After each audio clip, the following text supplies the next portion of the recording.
It's really my very, very distinct pleasure and honor to introduce our speaker today.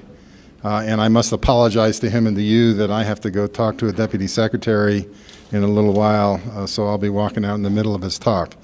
But Harold is, as you all know, the third director of the laboratory, also one of the people who was here during the Manhattan Project, who has so much insight into the laboratory and what it did historically.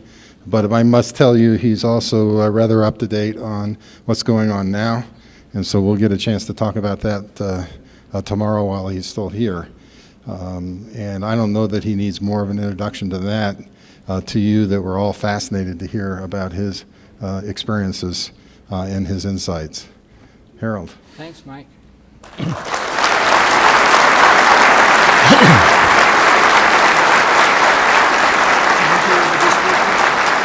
What you do it. I never thought I'd ever be introduced at Los Alamos by a former Livermore lab director.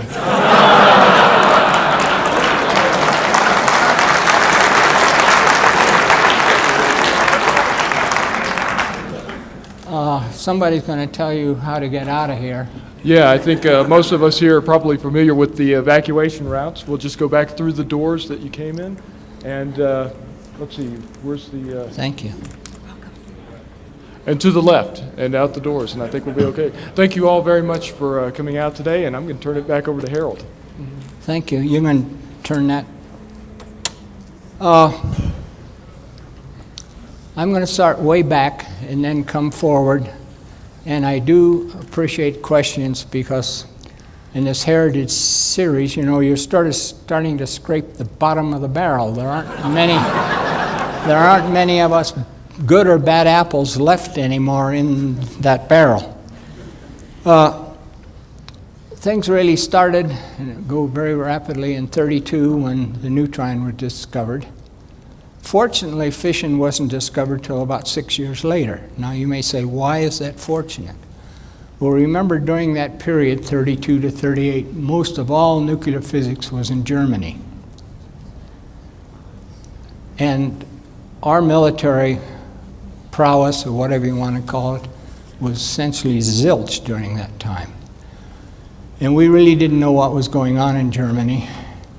And had they chosen, they had the expertise to really done something. Fortunately, fission didn't start till '38. They were well involved in other endeavors. They put their efforts into rocketry, and that helped us for a long time. Now, I guess it was in '38. See, my hero in all this business is really Fermi, and I'm going to explain why. He was most unusual individual. You hear lots about other people today, and I'm not saying that they weren't key players and they made great contributions, but Fermi was really a unique individual. I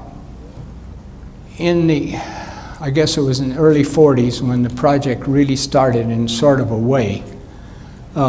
There were 3 places in the United States which were involved in what we call nuclear physics. There was actually only one textbook. It was by a man named Rossetti, who was one of Fermi's teammates. Berkeley, because of Lawrence and the cyclotron. Chicago, because of its with Compton and cosmic rays. And Columbia with Dunning. And in '38, when Fermi got the Nobel Prize, he got out of Italy. At Columbia, they have some very interesting documents of correspondence between Fermi and the people at Columbia, Pegram in particular, where he's trying to figure out a way of getting out of Italy. See, his wife's family were Jewish. In fact, his father-in-law was one of the most famous Italian admirals. His name was Boccone, and he ended up in Auschwitz, even though he was a 4-star, very famous admiral. And Fermi is writing, he can write to Columbia about trying to figure out how he can get a position. They wanted him. But in his correspondence, it's interesting, he says, please do not send anything to me. And he gives another address and another name. So the letter's coming back from Columbia. and this was in the 36, 37 period, wouldn't come to Fermi, but would come to this third person, second person, and then who would give the letters to Fermi. When he got the Nobel Prize, Mussolini let him and the family leave, and they just kept coming. And they came to Columbia, lived in Leonia, New Jersey, I think it was called. Anyway, as I mentioned, there were these three places where nuclear physics was sort of being conducted in the way it used to be in those days. I was at the University of Denver, and strangely enough, University of Denver was tied in with the University of Chicago, because the University of Chicago was the center for cosmic rays, and the University of Denver had the high-altitude cosmic ray station on top of Mount Evans. So there was a great interplay between the University of Chicago and physics department at the University of Denver. And the chairman of the department, a man named Joyce Stearns, had been a Chicago graduate. And what happened was, shortly after Pearl Harbor, when most of us signed up, my wife and I signed up to join the Army Air Corps, and we were just about to be inducted when Joyce Stearns, who was the chairman, said, "Don't sign anything. I want you to come with me to Chicago." And this is the way most of the people had been recruited. Those who had graduated from the University of Chicago, who were professors or instructors at various universities, were called up by Compton, or the person who was in charge then, who came from Phillips Petroleum, a man named Richard Doan, who had been a student at the University of Chicago, physicist, working for Phillips Petroleum. They were all called back, and they were told if they had any living students who weren't too stupid and hadn't been drafted yet, to bring them. So at these three centers, people congregated. Now, leading up to this, Oppie had been given the job of sort of coordinating what was going on at those institutions, looking forward to the formation of the Manhattan Project. And his gopher, and I'm not using that in a derogatory term, was John Manley from the University of Illinois. And John Manley was handling the experimental work that was going on, just coordinating it. And Oppie was handling the theoretical work, coordinating it. Anyway, I ended up at Chicago. Essentially, took a number, and I was assigned to work with somebody named Fermi. I'd never heard of Fermi, I'd never heard of a neutron. And I was immediately sent with John Manley up to Columbia University, where Fermi was conducting his first little exponential pile, which is a big cube of graphite. And with us up there was Elizabeth Graves and Al Graves, who handled the test division here for years. Diz Graves handled she was in P division. And she was one of the first ones to think about using solid state detectors as detectors for radiation. It never came to be during her time, but she had this idea. Anyway, we were up at Columbia and working on this pile. We would insert indium foils. There was a radium-beryllium source in the center of the thing. And what Fermi was doing was figuring out the slowing down process. And really, Fermi invented the concept in reactors where you try to slow down the neutrons so you minimize the capture in 238 and maximize the capture in 235. So the lattice idea in reactors came from Fermi. Anyway, we were doing these experiments, and they really weren't going very well as I think Fermi had hoped. And he thought maybe it was due to nitrogen capture in the air in this graphite assembly, so we completely encapsulated the graphite assembly in galvanized tin. Just put a big tin can around it, and we put vacuum pumps on it, pumping on it all the time. I actually wore a tie then. Everybody wore ties.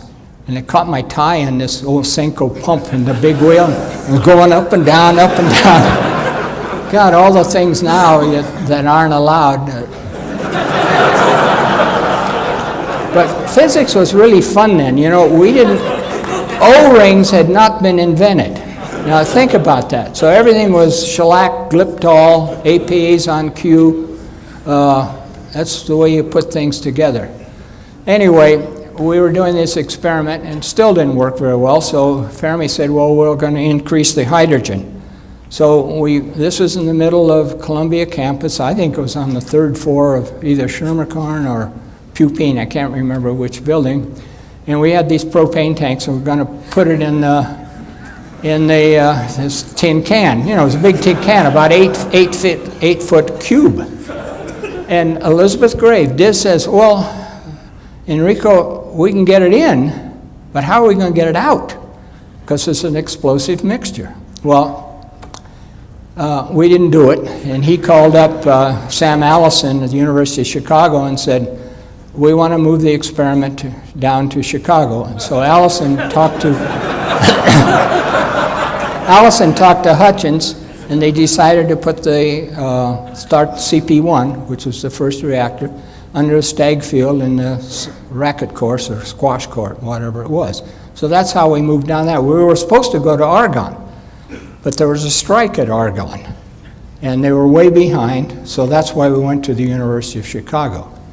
So the whole gang of us moved back down there under Fermi. Now, in the meantime, while we were constructing CP1, Fermi, Wigner, and Manson Benedict were designing the Hanford reactors. Just amazing what was going on all at the same time. And so we were assigned various jobs. One of the things which interesting, it shows, this was taken 5 years after, but it shows some of the key guys. I don't know if this must be one of those things. Yeah. That's Sam Allison. I don't know if you've it's too long ago for you. Compton and Allison was the big book on for physics then. This guy named Hilbrand, it's me, Fermi. Wally Zinn. Zinn started combustion engineering. Al Wattenberg, he's at the University of Illinois. Leona Marshall Woods, Szilard, Herb Anderson, Marv Wilkening,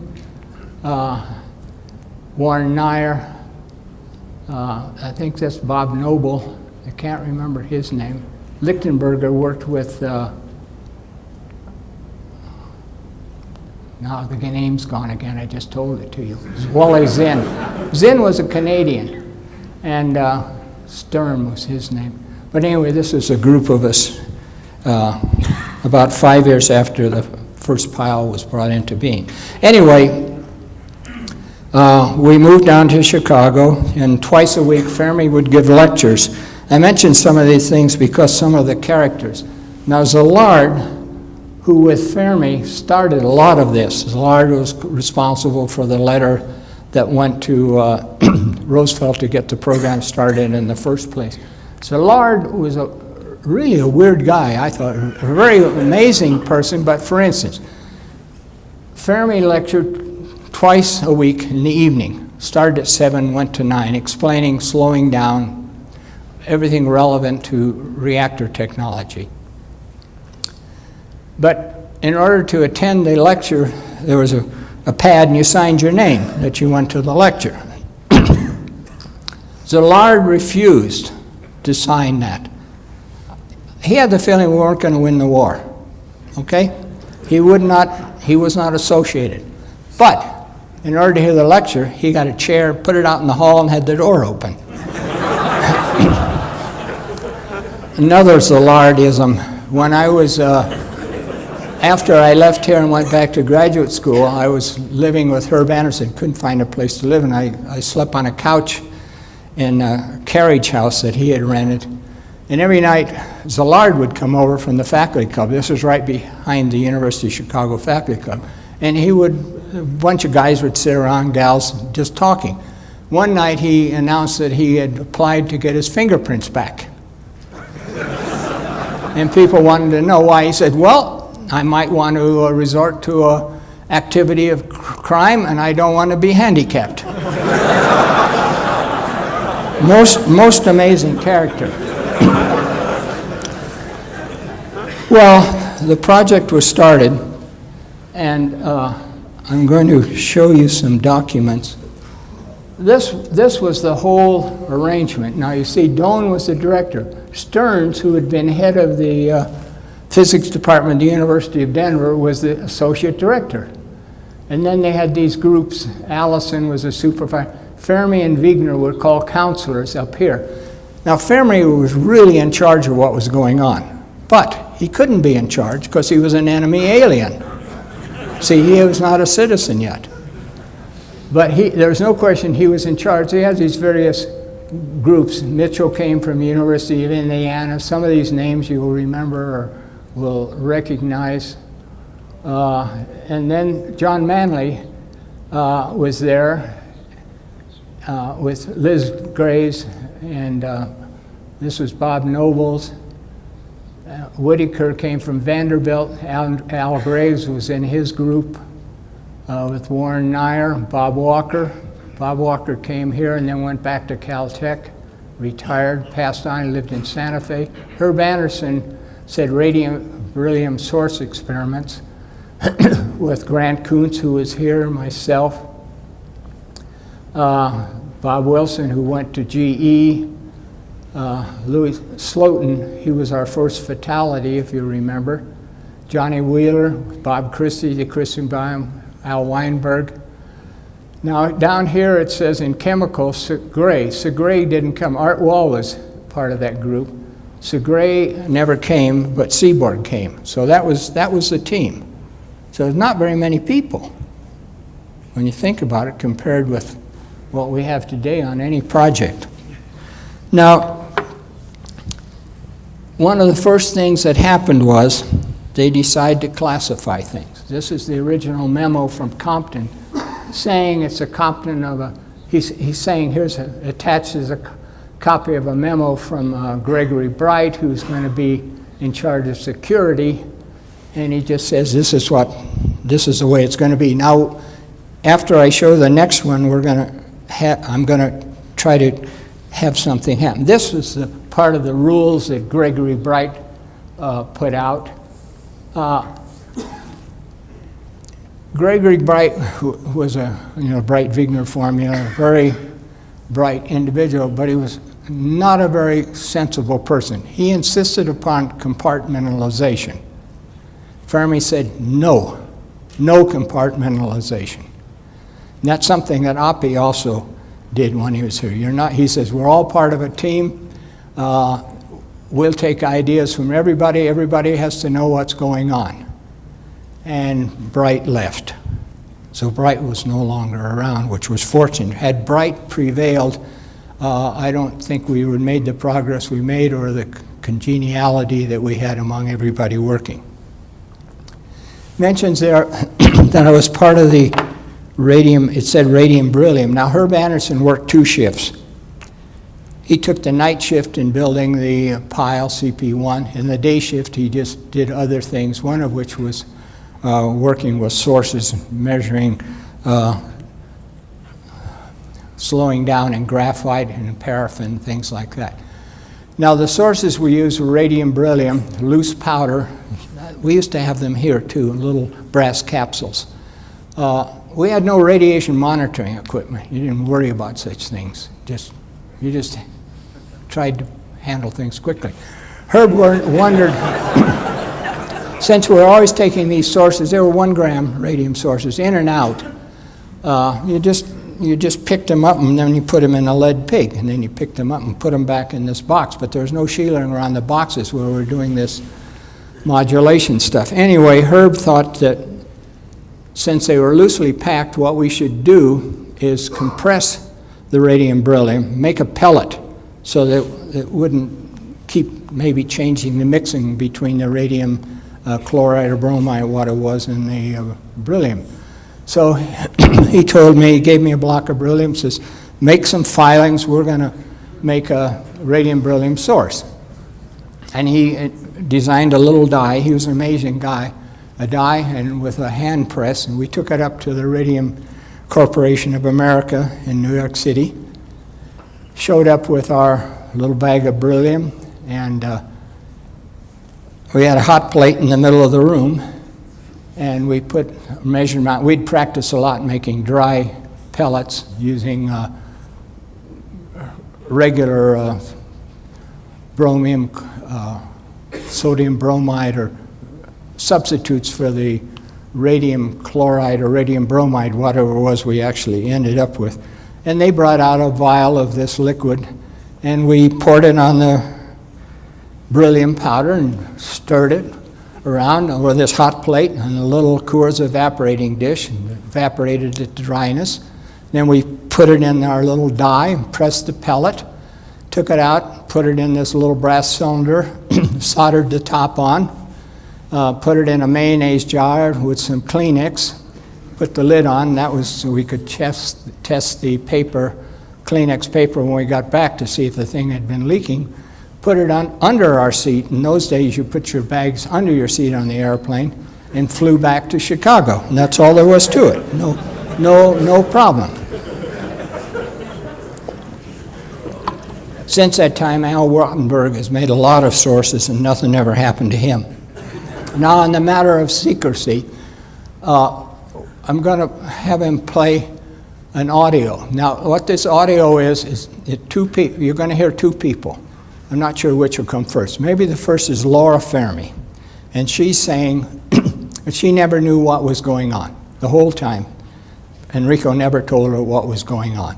The second will be Fermi talking, explaining that the idea of secrecy wasn't on the part of the military or the government.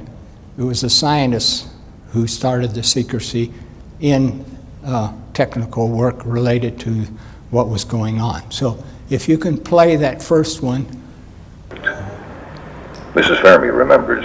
They imposed secrecy on themselves, and then I didn't hear anything for years until the Smythe report was ready. Then one day we were still in Los Alamos, so it must have been 1945 still. Enrico came with an mimeographed copy of the Smythe report and said, maybe you are being interested in reading this, and he didn't volunteer any help, so it was pretty hard going, but then I understood what had gone on, why the secrecy, the pile, we didn't know anything about the pile. And 10 years after the secrecy, Enrico Fermi himself dispelled some of the misconceptions about who imposed the secrecy. Secrets in science did not exist to any appreciable extent before the war. The military importance of science appears to have brought the necessity of at least some amount of secrecy. In this respect, perhaps, many people believe that keeping secret results in the field of atomic fission that could lead to the development of the atomic bomb was imposed on the scientists by the military authorities. The truth is quite different, and the first agreements to keep certain results confidential were entered into freely among scientists in this country long before the government or the armed services manifested any interest in the matter. Okay, anyway, just to clarify it, we're responsible for what we've inflicted upon ourselves, and it's all the rules that are made today. Unfortunately, today, most of the people who make the rules really don't understand what's secret or what isn't secret, or what should be secret, what isn't secret. But you have to follow the rules, otherwise you get in deep trouble. So follow the rules. Let me see where we're going. Oh, here's the whole picture of us. Let me back up. When we came to Los Alamos and started various groups, actually the first thing I did from Chicago, my wife and I, and Ted Jorgensen, we went with John Manley to the University of Illinois, where he had a Cockcroft-Walton. And we took the Cockcroft-Walton apart and shipped it out here. And it was put in Z building, where we did scattering experiments the whole time during the build-up period. As I mentioned, the thing had been put together with sealing wax, shellac, APAs on Q, Gliptol. So you had to be very careful taking it apart. My wife came with us, and she did the manifests and wrote down all the parts, and we boxed it all up and shipped it out here. At the same time, they were shipping the cyclotron from Harvard and the Van der Graafs from Wisconsin, I guess, the two Van der Graafs, the short tank and the long tank. So all this stuff came here. When I arrived, I drove up in a Wilson storage van, stake body truck, and on the back was our boxes of our accelerator, which we put together in Z building. And as I mentioned, we did these experiments all the time. Then, when the time came and we started to get serious, we formulated, of course, it was called Project Alberta. I never knew that was the name of the group. But when we were going to go overseas, Louis Alvarez, who was the most amazing guy, and who was Larry Johnson, you've been very fortunate in hearing these heritage talks. You had Leon Smith, who's with us today, who gave a superb talk. Larry Johnson talked about how he did work on initiators. He actually had been a student with Alvarez, which is how he came. I think he'd been at MIT. Alvarez actually invented the GCA, ground controlled approach, so that people could land in bad weather independent of their ability to see. Most amazing guy. But Louis had the idea that if we're going to drop these things, maybe they wouldn't work, we ought to try to measure the yield.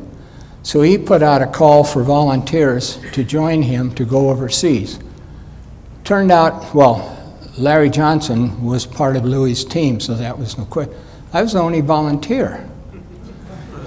Very strange.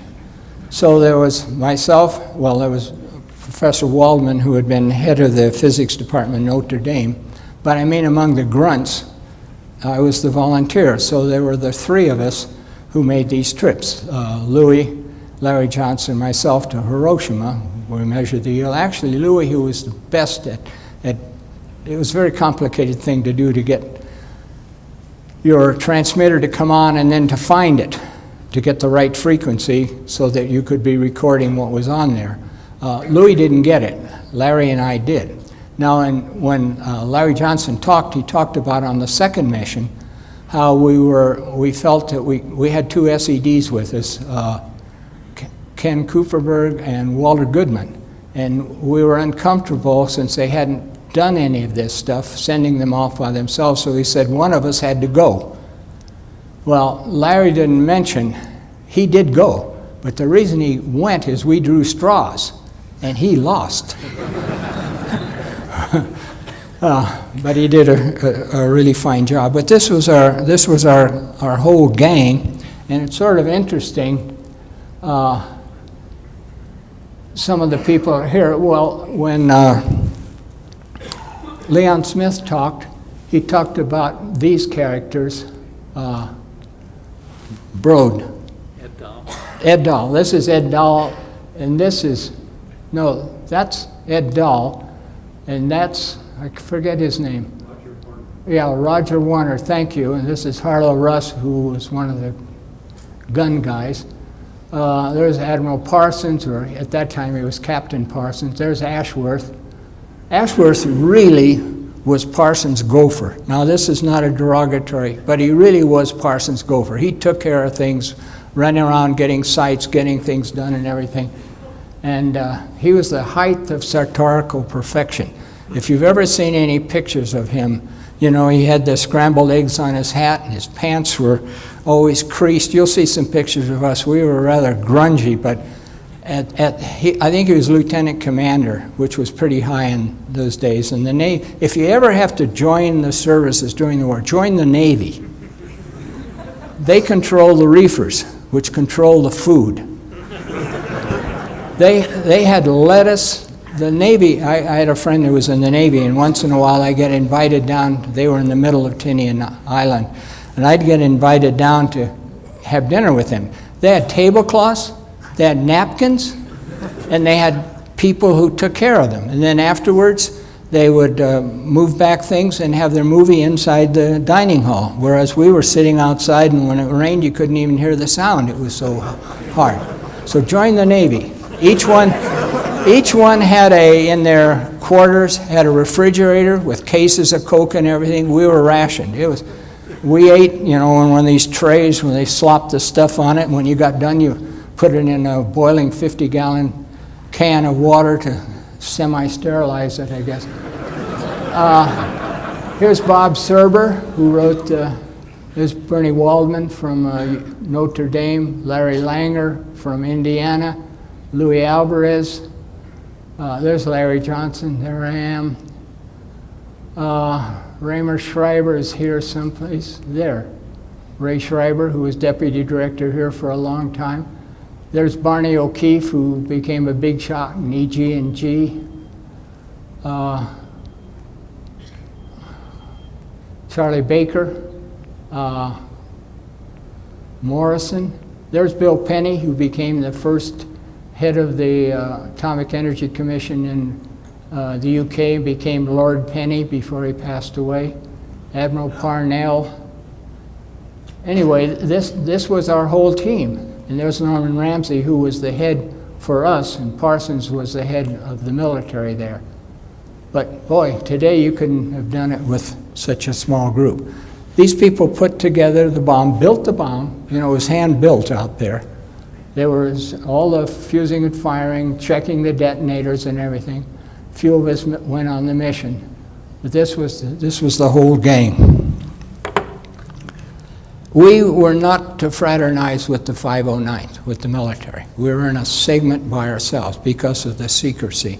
And except perhaps for Tibbets, and eventually for Sweeney, who was a pilot in the Nagasaki and was our pilot, most of them didn't know what was going on. They were looked down upon by the other people out there, the other Air Corps people, because they really didn't fly the missions these other poor guys were doing. It was quite a sobering thing to see the planes that took off every day or every third day. As I'll show you some pictures, there were like 400 B-29s just on our field. It was the largest airfield in the world. And there was another airfield on Saipan and another airfield on the south end of our island. This is the cemetery. The Seabees built this thing. Leanne and I were fortunate. Last summer, was it? Yeah. We went to Tinian for a sort of a reunion and met some of the Marines who took Tinian. They came from, after taking Saipan, they took Tinian. But it was a cemetery. I think all these people, the graves have been moved to stateside now, but a lot of, mostly Seabees here, who fought and built that whole complex, which was amazing. To handle 400 B-29s, 4 big runways, it was amazing. This is a view of the field. You can see all these airplanes on their hard stands. Most amazing, this is where we were looking down on us and see the ocean. This is the complex for the 509th. There's a chapel.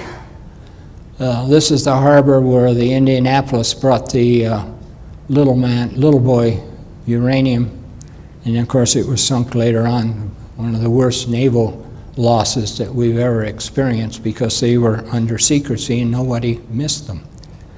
This is a picture.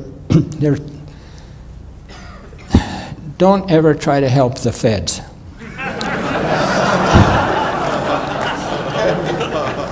I'm holding, no, it's, be honest, but don't try to help, because I was holding, this is interesting, we had a Quonset hut, and we were using the first half of the Quonset hut, and when the Nagasaki plutonium core came, well, where are they going to put it? Well, they just put it in the back of our Quonset hut, just so it's there. Well, I wanted to take my picture with it, so we got it out. This guard was there then, and I took my picture. Now, after the war, I was back at Chicago, and the feds came by and said they thought I had classified material, and they wanted to go through it. So they went through everything, and there was nothing there. So trying to help, I said, I had these slides, and they'd gone through them. I said, well, maybe this is what you're looking for. And they want to know what it was. And I told them, and this was the Nagasaki plutonium core in the carrying container. Oh, yeah, that's it. They hadn't a clue as what I was talking about, and they wanted my slide. And I said, no, I want the slide, but we compromised. If I scratched it out, then it would be okay, and I could keep the slide. So I have the slide. Here I am all dressed up, you see. Now, it's interesting, in this book that you put out, this wonderful book of the lab you have this picture, but it's taken from the back instead of from the front. And I asked the people, why didn't you take it from the front? Because you can see the characters. And they said, well, they didn't have access. They didn't know about this picture. But it's sort of interesting in the following sense. There's Tibbets. Now, you notice nobody's sitting near him. He was really a loner. He certainly didn't fraternize with any of us. Here's Ramsey, who was really in charge for us. There's Admiral Parnell, Captain Parsons. There's Louis Alvarez. There I am. And this is the afternoon when they called us in. I label it pre-strike briefing. They said, okay, we're going to leave tonight. Tomorrow we're going to do our business. But I'm sorry that you didn't have access to this so you could put it in the book showing your former colleagues or who all was in charge. This is Chuck Sweeney, who flew our airplane on Hiroshima and then flew the Nagasaki mission with Ashworth. Now there I am all by myself. No guards or anything. That was before they found out that we would just walk out with the thing. Can you imagine? Can you imagine? It was the only one we had, and there it was. It's really weird. You've seen this maybe. This is the four of us with our canister. One of these, which was recovered, is in the museum in Hiroshima, one of the canisters. It was an ingenious thing taken from a Caltech development which was used as in a target which they pulled behind a plane and people shot at it. It detected a shock wave, and there were two of these facing each other, and if the bullet went on this side, it would record, if it went on that side, and the amplitude of the shock wave from the bullet going by told them how far it was from the device. And we had adopted this thing with the help from Panofsky at Caltech to change the time constant of the condenser microphone in the grid circuit so we could measure the blast pressure and the amplitude of the pressure. And that's what we dropped by parachute, and all the news reports said the bomb had been dropped by parachute, but it hadn't been. It was these things. Now, this document I've always thought about. It tells us that on August 6th there's going to be a mission. It tells you who's going to go on the weather planes, who's going to the combat strikes, they're called. There's Tibbets, Sweeney, that's our airplane. And it goes down. We had no guns on our airplanes except tail guns. We used to have lots of turrets. There was a turret on top, two turrets on the side, and a turret on the bottom. We had special B-29s, first ones with the reversible props. But all our guns have been taken off to save weight because we were carrying this big load. But the thing that always got me on this, I took this off. I gave the lab an original of this, and it just disappeared. I don't know who got it. But the thing that got me, when it talks about ammunition in the tail gun, but on the bombs, it just says special. It's all, when I saw this on the bulletin board, then the original ones, they had a couple of them around. I took them down, so they're the only ones that exist. This was for the next mission. Nagasaki says the same thing. The bomb load is special. Now I'm just going to show you some pictures. You notice the tail numbers, like letters, R and N and so on. Our original tail numbers were just a black arrow, and you may see some of these later on. This is the night that we took off, and it's sort of interesting. It was sort of like the opening of a drugstore. There's Captain Parsons. Is that Jepson? Jepson. That's Jepson, who was with Parsons. He had the same job that Leon Smith had, but Leon was in Iwo Jima waiting for some. Here's Lawrence, the New York Times, the only correspondent there. That's me looking there. There's Ramsey. I don't recognize anybody else, but this was pre-strike takeoff ceremonies or whatever you want to call it. There are the three of us before we took off. Looked like I'd been eating well. Leon mentioned he wished in his marvelous collection of photos that he'd had some in color. Well, here are a bunch of them. That's Saipan in the background. It's an airplane flying over it. This is our crew. There's Sweeney, our pilot. But it's a thing I hadn't realized because I always sort of considered him very senior, same age I was, 24. Here's a Major Air Corps flying the Nagasaki mission. He's 24 years old. That's the way it was then. Everybody was young. My wife's brother was flying B-26s in France. He was 19. Whoops, there. Now you see, this is the way we were originally. See the black arrow? This is the Enola Gay, this is our plane, this was a backup airplane. And you notice the black arrow. And the night before the raid, Tokyo Rose came on and said, Black Arrow, we know who you are, and what you're up to, and we are ready for you. This was the day before.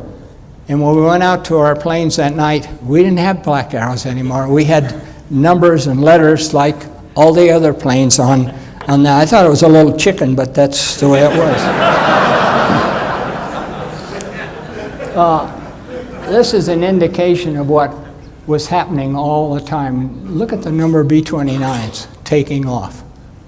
In fact, a lot of the problems they had with loss of B-29s was what they called today friendly fire.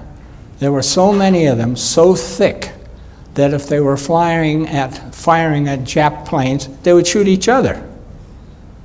It was bad business. This is after they came back. Tibbetts congratulating Sweeney, or self-congratulations. This is Charlie Baker and Mort Kamak. Charlie was in part in charge of the nuclear assembly. And after the war, the military really didn't know what was going on, at least General Spots and the people down in Central 20th Air Force headquarters. And they all came up to get a briefing. And Charlie Baker was the person who was designated to give this briefing. And it was quite interesting to see these guys come in. Here comes Spots, I guess he was 4-star. They all had beautiful uniforms in those days. If you've ever seen I guess called them pinks, that the Army Air Corps wore. Just gorgeous, really nice uniform with swagger sticks, you know. They come all marching in almost like a pyramid with this general and then 3 stars and then 2 stars and colonels. And they get this briefing from Charlie Baker. And Charlie has the empty carrying case for the Nagasaki bomb. And he says, this is what we got. We think it's around 15,000 tons from this. And that's actually, even today, to me, I may understand the arithmetic, to really understand how you can get that much energy that quickly from that small amount of material. Anyway, Charlie went through this, and Spots and his guys stood there. And they looked at that, you know, and they were used to all these missions with these 500,000-pound bombs. And finally Spots said, young man, you may believe that, but I don't. And turned around and walked out. So here's one of the fat men being loaded out there, carried around. We did drop leaflets. This is an example of the leaflet saying that, you know, we had this thing, you guys ought to surrender. Nothing ever happened. This is Lord Penny working hard. This is Bob Serber, who passed away recently. Now this is interesting. This is a short snorter. I don't know if any of your parents ever told you about short snorters. But it was common during the war to have a dollar bill that your friends, people signed. But you notice that this bill is different. See, it says Hawaii on it. After the Japanese took over Guam and the Marianas, they, of course, grabbed all the currency. We weren't sure what was going to happen. So they reissued all currency for Hawaii West, that you only had this kind of currency, so it couldn't be used anyplace else. It's sort of interesting this is signed by lots of people. And here's the backside. You see it has Hawaii up across the back of it. I don't know if anybody, there's Larry Johnson, there's Tibbet's signature, I signed it. Bernie Waldman, Bob Serber, the Bean, bombardier. Tibbet's, I guess I should put it on eBay and get rich, I don't know. This is the Hirohiru's radio transcript. And in retrospect, at Tinian, I gave a little speech. I said, you know, a person that we really are indebted to was this guy.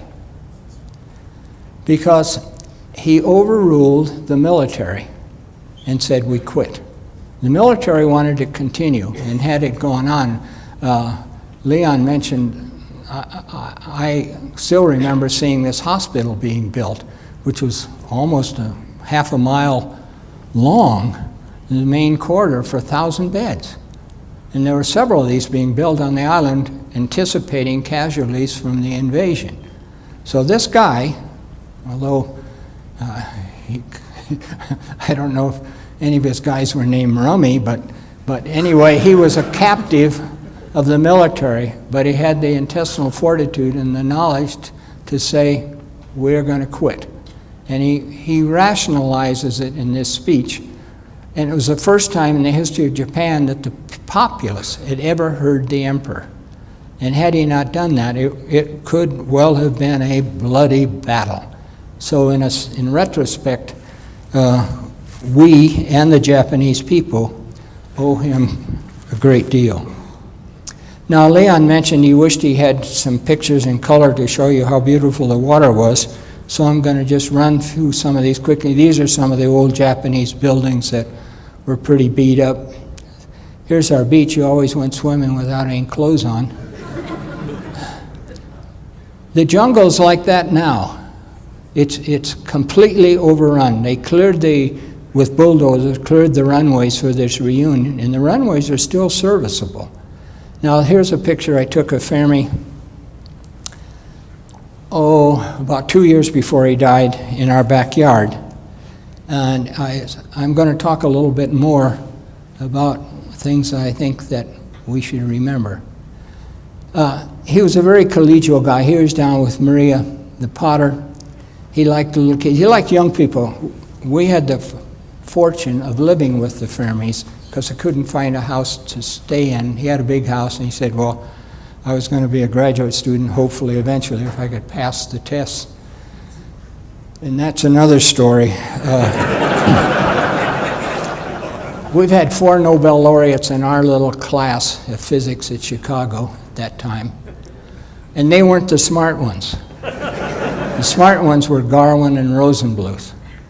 But they didn't do anything that got them Nobel Prize. But we had 4 of them. The competition was tough. Half the class flunked. That's the way it was done. No names on the exam papers, just a number. So it was all above the board. It was rather terrifying. Tell you lots of stories. But here's an interesting thing about Fermi. He just entered into everything American. In fact, at his house, we used to have square dances. He had there was a ballroom upstairs in this old Chicago house. And once a month, we had square dancing and invite young people in. I had come from Colorado and I sort of knew how to call, so I did that part. When Fermi would have a dinner party, since he was a big shot, he would invite people, and we were living with him. He would tell Laura, he said, well, they're coming, they're coming. Well, we have to get they have to be diluted, was the word he used, so invite some young people. Well, when I first met Fermi, I was intrigued by his pants. He had zippers on all the pockets. He'd come from Italy. I guess he'd heard bad things about Chicago. Well, this was at a party at San Ildefonso. They went down there. San Ildefonso honored him and had some dances for him. And then the group up here put on a square dance. Well, in honoring Fermi, they had whitewashed everything. It hadn't dried. And this, of course, is the Nagasaki picture of Nagasaki. It's interesting. This is signed by Tibbets, Sweeney, Tibbets, and Parsons. Should put this on eBay, I guess. Okay, now I'm going to talk in general about some things, and I hope we can, some of you can stay. At Chicago was a lady named Maria Gephardt Mayer, who received a Nobel Prize for her work on study of the nucleus. Now, she and Fermi were at Chicago at the same time, and they would converse. Now, Maria Mayer, I think she was here part of the time. She was never without a cigarette, absolutely never. When she lectured, she had a cigarette in one hand, chalk in the other, and we used to sit there wondering if she was going to get them mixed up. But Fermi did not like smoking. So Maria would go to Fermi's office to discuss things. And one day, and this is all written down, there's a book about women in science, especially Nobel laureates. And it recounts this. She one day went in with Fermi and said she'd been playing with these numbers of nuclei in the nucleus, protons, neutrons, and it was a strange pattern. She didn't understand how it must have something, there must be some correlation, must be something. And so they had this discussion, and as she was leaving, he says, Maria, have you considered spin coupling, orbit coupling? She went back to her office, half an hour later, come up with the solution, got the Nobel Prize. That's the way Fermi operated. He would say, hey, have you considered it? Now, no one's ever given Fermi credit for that. It wasn't his way of operating. Now, on the Oppenheimer hearings, and a lot of people, Oppie is the patron saint of here. To me, the patron saint of this place is really Bradbury. He put the place together, and he kept it together for 25 years. Now, at the hearings, which were very polarized, had to do with security clearance for Oppie. Now, Oppie did some dumb things, and he broke some rules, and clearly Strauss was out to get him. I've been told by a person who's passed on, who was in the know then, that the person really behind it wasn't really Strauss. He got fed by somebody, and that person was Finletter, who was Secretary of the Air Force, who had compiled a big dossier on Oppenheimer. And perhaps it was because of his opposition to the development of the hydrogen bomb that the Air Force was so unhappy about him. But this was Yvonne Getting, who's passed on, who's a very prominent, sensible guy, and he was in the office of the Secretary of the Air Force. He said it was really Finletter who had started all this. Now, if you read the hearings, it's called In the Matter of J. Oppenheimer, you listen to what Teller said. Teller said what a great job he had done as a lab director. If they had to do it all over again, he would be very much in favor of Oppie being put in charge again. But he said he would be not comfortable with Oppie advising the government. That's all he said. He didn't say it was a security risk or anything like that. But that is why we got the polarization. Now you can say, well, what things had Oppie opposed? Well, it's very interesting. Oppie wanted to close down Los Alamos. He didn't want Los Alamos to continue. I think that would have been very bad. Oppie was against the development of nuclear energy for power. Very strange. Oppie advised against the development of the nuclear-powered submarine. It was really Very strange. And of course, the polarizing thing, as far as we were concerned in that period of 49-50, was opposition to development of the hydrogen bomb. Now, at the beginning, so was Fermi. But I think that was in part because he was part of the GAC, which Oppie was chairing at that time. Anyway, I think Teller took a bad rap. I invited him back. Keith Boyer worked with him quite a bit, and I would say that Keith Boyer's enthusiasm for the potential of lasers is really what started Livermore program in lasers, because Teller went back all excited about the potential for lasers. They got John Emmett, who I call a golden throat, who was an amazing salesperson and a very good technical person, and they started their laser program, and now they have NIF. But I think it was because of Keith Boyer's work with Teller that started their interest initially in lasers. It probably would have happened anyway, but that's sort of the way it was. But that pretty much is all I want to tell you today, and I'll be happy to answer any questions.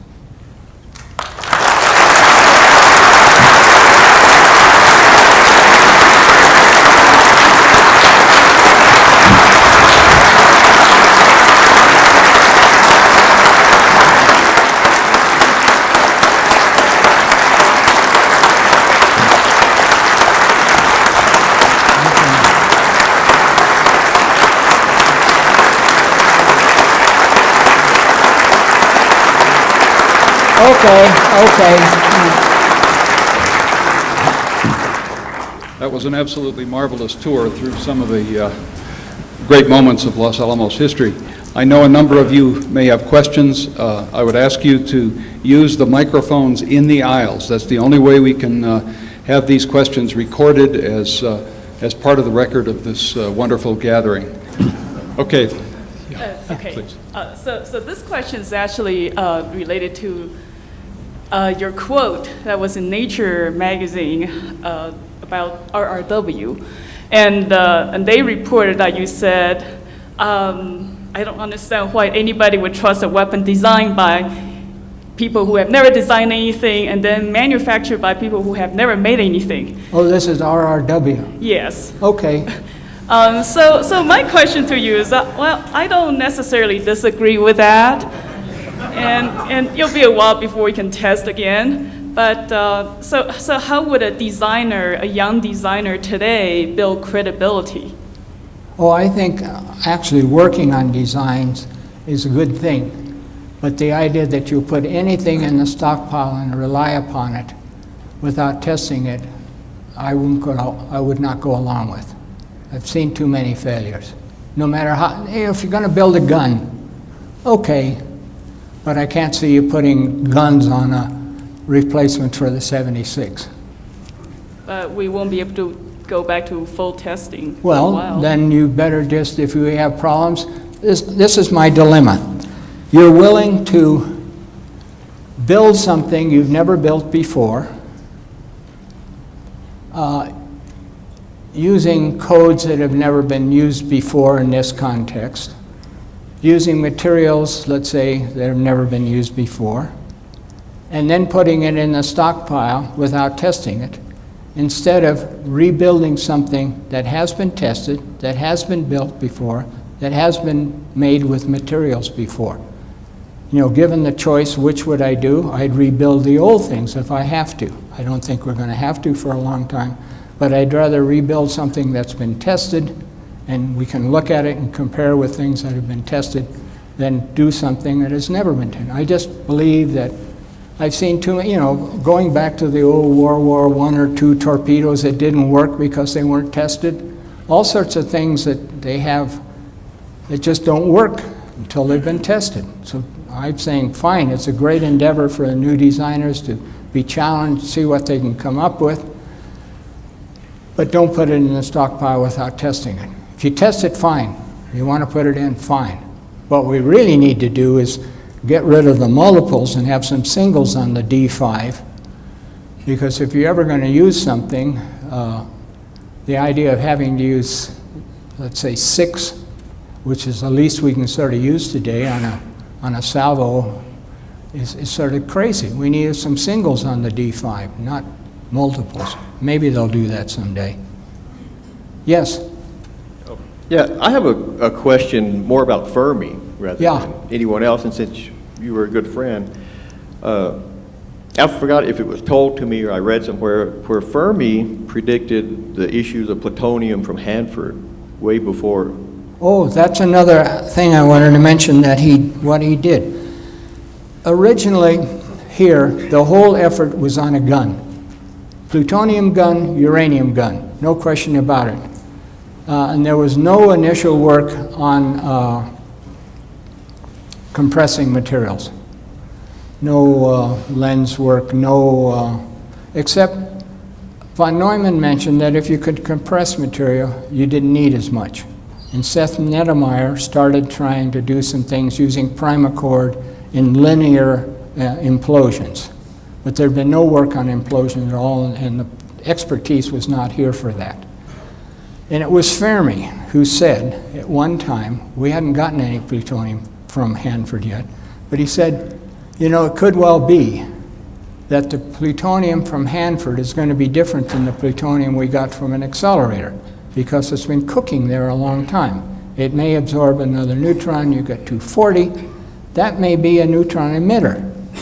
Well, this caused, it was Fermi that did this. It caused quite a scrambling here, because we had very little 235 coming, and we were anticipating a deluge of plutonium from Hanford. So Fermi put together Segre in charge, one of his students from Italy, although Segre was older than Fermi, George Farwell, Owen Chamberlain, Clyde Wiegand. I think that was the group. And we put them out in a canyon, away from any automobile or ignition noises, with a few, I don't know if they had 1 milligram of plutonium from Hanford, first stuff we ever got. And they monitored it for about 2 weeks. And lo and behold, it was a neutron emitter. See, all the work previous to that time on the part of the chemistry division was purifying plutonium of light elements, because of the alpha N reaction would pre-detonate a gun, pre-initiate a gun. So all the chemistry was on purifying it for light elements, which was completely irrelevant later on, because we had 240. And now this is how the whole myth of reactor-grade plutonium came about. It was thought that you couldn't use regular reactor-grade plutonium because of the 240. And even people such as Glenn Seaborg, until he was even chairman, he didn't understand that any plutonium, if you look at the unclassified critical mass tables, pure plutonium 240 has a smaller critical mass than pure 235. Anybody seeing that would say, well, plutonium is plutonium. It's messy, but the critical mass is smaller than 235. So it was Fermi who brought this into being. The whole thing changed around. They brought in Kistikowski. The key to the implosion device was a paper that the Brits brought on how to make a lens using a fast-burning and a slow-burning explosive. And that paper, it's still in, it used to be in the library, it's unclassified, from the Brits, was the key to making our first lenses. And then we really geared up because plutonium was the name of the game. But again, it was Fermi, and I think it was Fermi on the radiation. He was a most amazing guy. And, you know, he was known as the Pope, and there was a reason for that. He was the authority. And had he lived, I think his recognition in this country would have been much greater. He's clearly recognized in Europe, especially in Italy, for all the things he did. They had a big celebration of what would have been his 100th birthday some years ago. And the papers that he did in electrodynamics, mathematics, just everything. I remember asking him, well, I asked him, being terrified of taking this exam with these other colleagues, you know, what did you read? What should I read? He said, I don't know, I don't read. I said, well, how do you know all these things? He said, people come and tell me. But he said, you know, it's very interesting. Most of the time, when people come to tell me about things, explain things to me, I realize they don't really understand it. Well, at that time, I was taking a course from Zahner, a solid state guy, on Brillouin zones. We've been at it for 2 weeks. And I never did and still don't understand what it was about. So I mentioned to Fermi, I said, well, what about Brillouin zones? And he had a little blackboard in his office, about a 4x5 old-fashioned blackboard. He went up to the thing and started, back and back, developed the whole theory of Brillouin zones, just like that, out of the blue. And he was just a most amazing guy. And I think of any of his peer group that knew him, Beta, all the rest of them, would agree to that. On this business of people, he said there are people who you try to tell something and they immediately say, yeah, I understand. But he said they really don't. And then he said something which really shook me. He said Oppie was one of these people. In the sense of Fermi understanding, which I think was quite unique. Of all the people he associated with, his favorite was Teller. And their personalities were absolutely different. Now, Marshall Rosenbluth told me a story when he did his orals. On his team was Fermi and Teller, because Rosenbluth had been a student of Teller's. So Marshall got up and started to talk about his thesis. He was interrupted by Fermi, who started talking to Teller about Rosenbluth's thesis. And Marshall said he just stood there, and after about 10 or 15 minutes, Fermi turns to Edward and said, Edward, you pass. Marshall, you pass too. And that's all there was to it. Well, Thank you so much. I'm sorry, we have one more.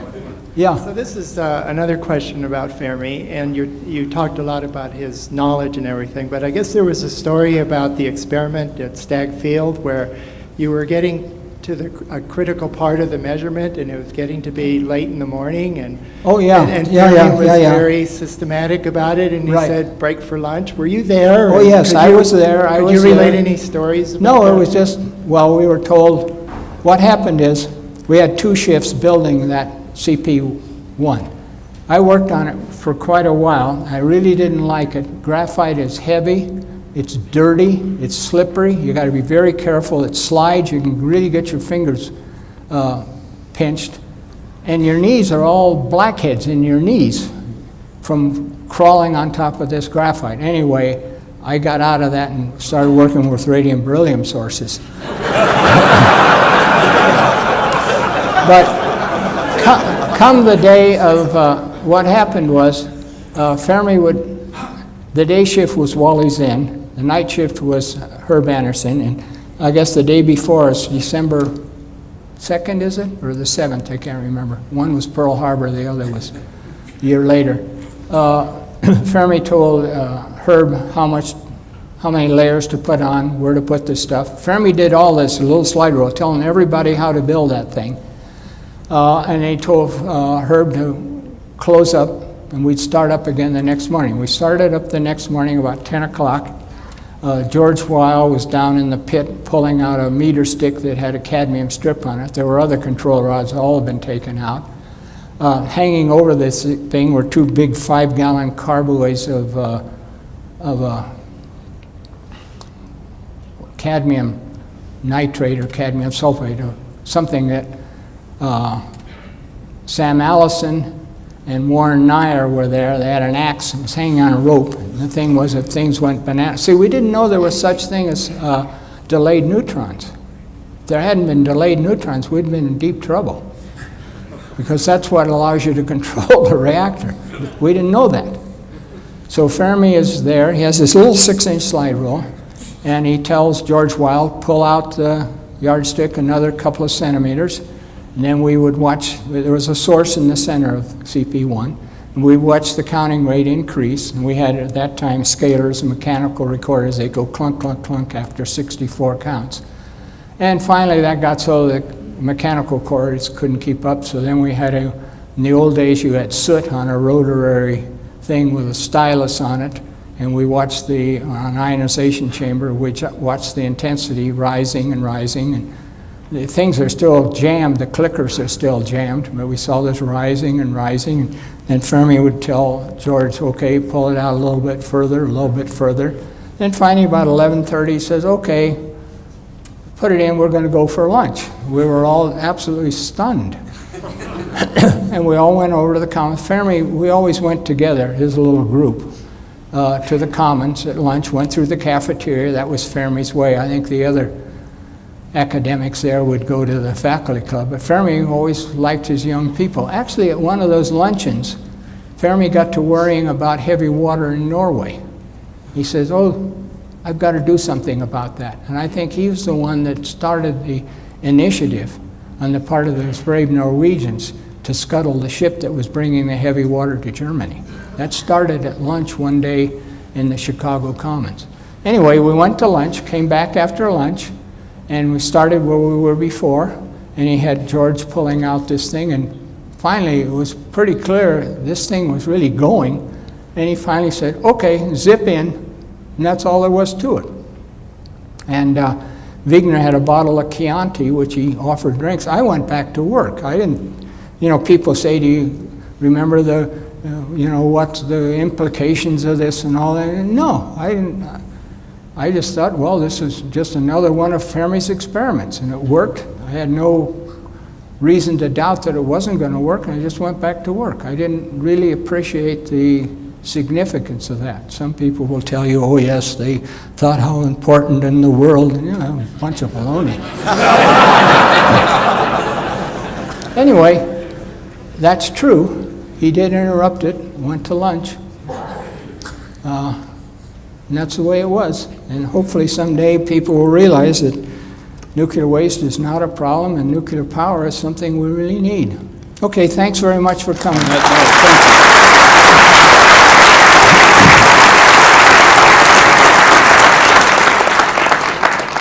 you. Okay.